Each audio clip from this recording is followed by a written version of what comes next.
What's going on, guys?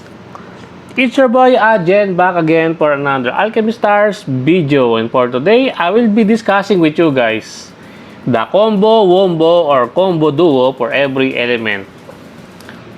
Basically, they are units that work well with each other when you put them together on a team. There might be some other combos out there that isn't listed here in my list, so feel free to point it out on the comment section down below. And also guys, take note that this is based on my opinions and my opinions alone, and based on my playing experience, so take it with a grain of salt. So let us begin. So I made an Excel list here. Let's start first with the fire team. First, we have the combo of Icy and Pause. Pretty much well known and probably the standard core in most team buildings. Individually, they are both good, but when you combine them in a team, they become more powerful. And because they are both tile converters, they are pretty much a staple in most team compositions. Okay, next on the list is that we have here Charon plus any good fire DPS or support with the same cooldown as Charon. For example here, Charon plus Sinsa is way overpowered. Charon plus Toru is also pretty damn good, and this is my favorite combo. And Charon plus Smokey is also pretty damn good since both Charon and Smokey can pseudo tile convert, which is a very nice thing to have. And I think that is why this kind of combination is also pretty good. Next, we have Sinsa plus Pullers. It's because the closer the enemy is to Sinsa, the more damage he can deal with his active skill. And his active skill is no joke since it hits pretty good. So pullers like Charon, Toru, Brock, and Rouge are a good pair for him.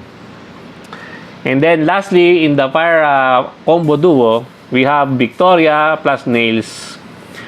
Nails' bleed inflicting skills has a very good synergy with Victoria, since Victoria's pseudo healing skill on her equipment depends on the number of bleed stacks the enemy has.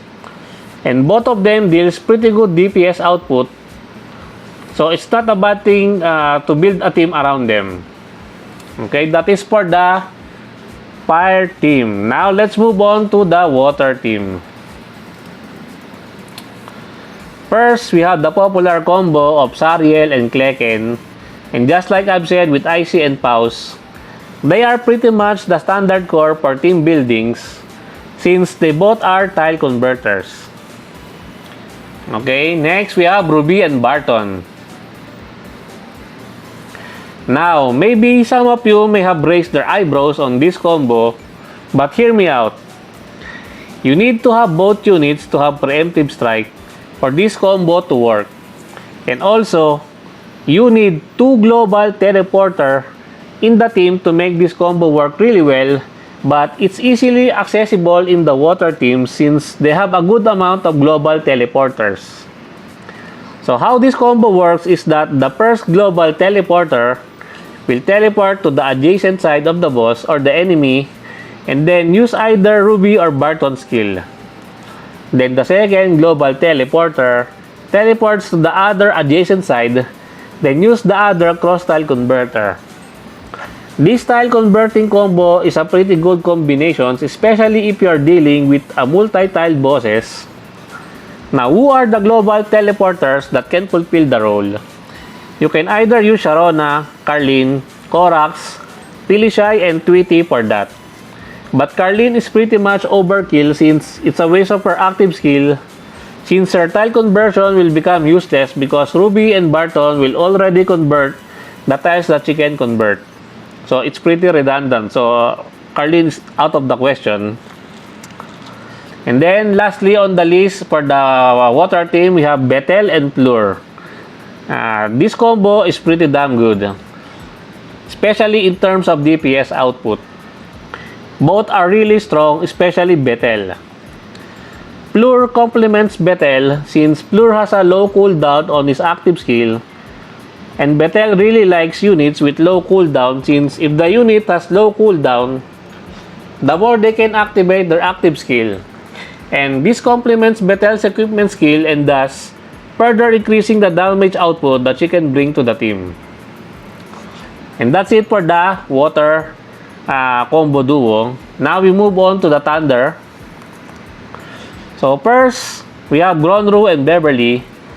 Just like the combo of Icy and Paus and Sariel and Kleken, they are pretty much the standard for team building since they both are tile converters. Okay, next on the list we have Luke and Tessa.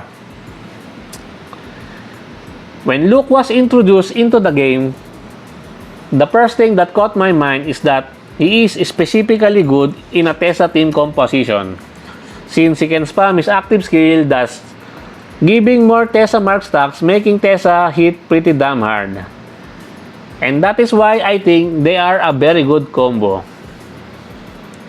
That is why they are in this list. Okay, next we have Florine and Michael, or Florine and Requiem.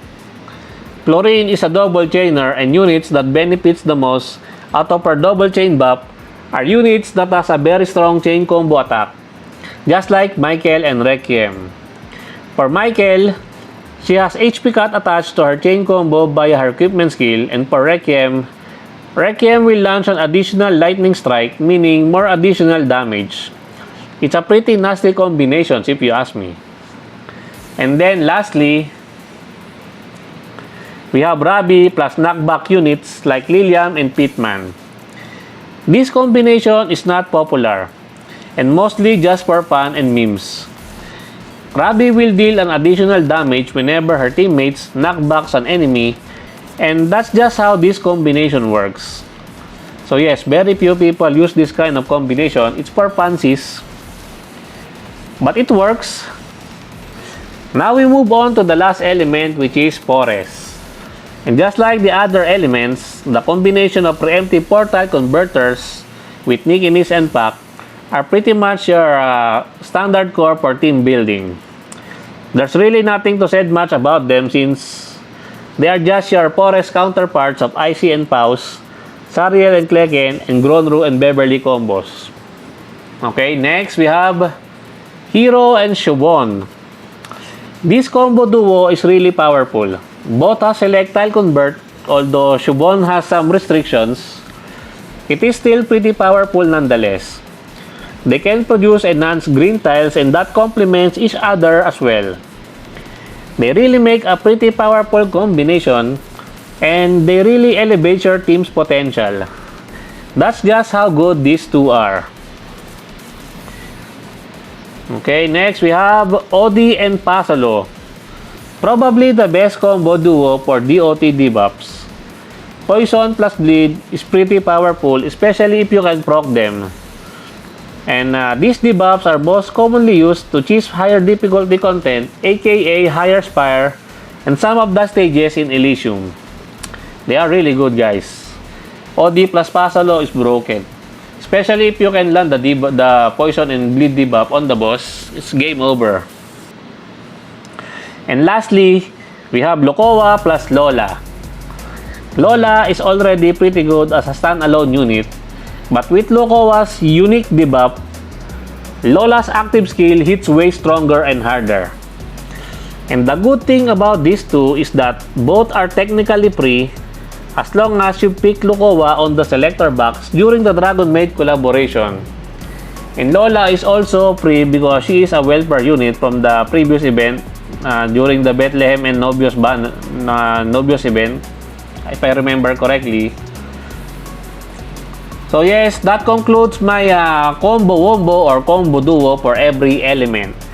And I think that's it for me for today, guys. I hope you enjoyed this video. Please leave a like and subscribe. I would really appreciate it if you could help me grow my channel more. And thank you to everyone who are supporting my channel. I appreciate every one of you. Until next time, peace.